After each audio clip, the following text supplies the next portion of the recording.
macdanta iyo shidaalka laga qodayo deegaanka Soomaalida ayaa lafdhabar u noqon doonta dhaqaalaha dalkan Itoobiya. Warbixin ay dhawaan soo saartay wasaaradda macdanta iyo shidaalka ee Jamhuuriyadda Dimuqraadiga Federaalka Itoobiya ayaa lagu sheegay in sanadka 2020 si buuxda loo suuq geyn doono shidaalka ka soo baxaya deegaanka Soomaalida. Haddaba si aanu wax uga ogaano xaaladda shidaalkan iyo halka uu marayo, waxaanu xafiiskiisa ku buuqanay wasiir ku-xigeenka xafiiska macdanta tamarta iyo shidaalka dowladda deegaanka Soomaalida Injineer Xamdi Axmed Cumar. arrintan maxalito la ka soo baxday waa arrin caadi ah oo obviously la ogaa heer mas'uuliyiinta heer deegaanna ay ogaayeen horeyna ay uga talo ay bixiyeen waraysiyo ku saabsanaa arrintan ku saabsan.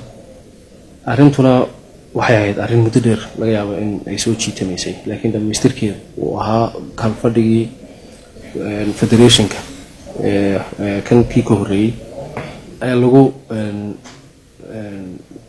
rasmiyey arrin qaybsiga saamiga iyo si guudba reformka loogu sameeyey dakhliga heer qaran ee dalkeena sidii loo qaybsan lahaa faa'iidooyinka ka soo baxa shidaalku qaybahaas ka mid ahaa.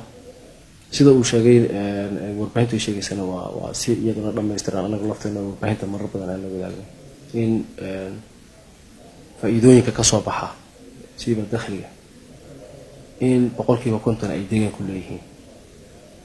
marka taa kaliya maaha waxa shidaalka laga helay oo faa'iido waa mid ka mid ah, laakiin fiscal regime-ka marka la isticmaalayo ilaa 7-9 shay baa laga heli doonaa mustaqbalka oo faa'iido.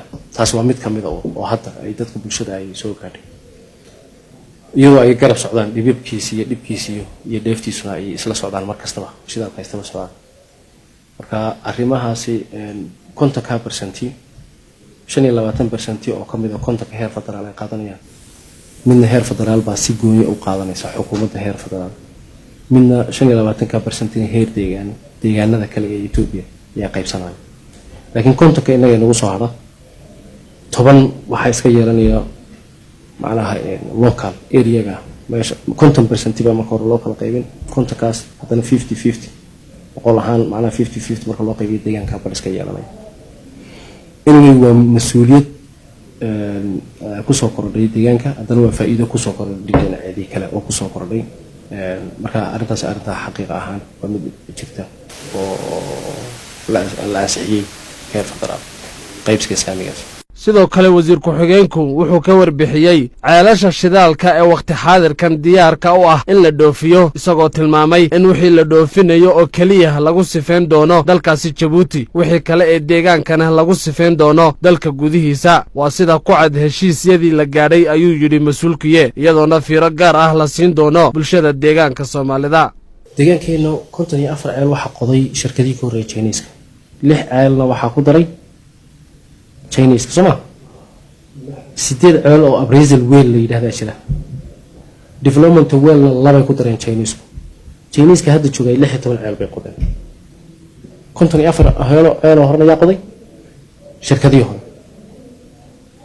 isku dar marka waxay noqonaysaa 16 iyo 54 70 ka ceel ee deegaankeena laga qoday. maxaa marka production ah eeg muhiimadu waxa weeye keebaa soo saaraya shidaalka ka soo saarayay Chinese-kan laba qodeen, Russian-kiina 10 bay ka qodeen kaalub iyo 2 xabo ila la waa 14 ceel waxa production ah. imka waxa kale oo dhan daraasaad bay ka caawinayaan. heshiisyadii dambe ee la hagaajiyay imka xukuumadda cusub imka Abiy ay hagaajisay waxa kamid ahaa annagu waxaanu inland use in country-ga ay isticmaalayno wadanka gudihiisa waxaan ku isticmaalayno gudaha lagu sifeeyo ka gooyay macna wixii la dhoofinayo kaliya ha lagu sifeeyo Jabuuti. waa heshiisyadii dambe waxyaabihii lagu cadeeyay oo ahayd in dalka gudihiisa kaaluu bishiisa area-deeda lagu sifeeyo. gabagabadii wareysigan wuxuu mas'uulku baaq u diray bulshada deegaanka, isagoo sheegay in bulshadu ku dadaasho sidii ay aqoon buuxda ugu yeelan lahaayeen arrimaha shidaalka iyo qodistiisa. bulshada waxa uu sheegaynaa mashruucaasi waa mashruuc wata marxaladihiisa gaarka ah. waa mashruuc ayna maamuli karaynin dawlad mooyaane iyo shirkadaha waaweyn investment-ka mooyaane ay bulsho iyo shakhsiyaad ayna maamuli karaynin iyo gobol.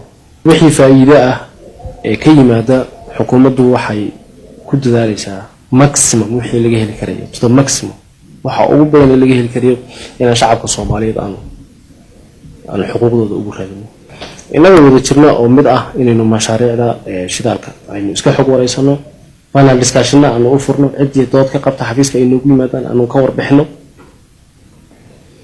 kadibna aanu siino fikrad aanu isla qaadano wixii lagu maamuli lahaa iyo sidii loo maamuli lahaa taas waa baaqan u dirayo baaqa labaad u dirayo oo mashruucani waxa weeyaan inagu aqoontiidii baan u baahnaa marka in institutionska ay xiriirka la leeyihiin sida xafiiska waxbarashada jaamacadda jijiga xiriir baan imika la sameynay inaanu center of excellence inaanu ka furno oo petroleumka lagu barto inkastoo department oo earth science imika ay fureen iyadana aan xoojino si dhalinyartu ay u yeeshaan tayo ka soo baxda meeshaas haddaba isku soo wada duubo waxaa xusid mudan in xukuumadda haatan ka arrimisa deegaanka Soomaalida ay door xoog leh ka ciyaartay sidii ay saami qaybsiga shidaalka iyo kheyraadka deegaankaba si cad loogu qeexi lahaa bulshada taasoo hadda ka hor mugdi iyo muran badani ka taagnaa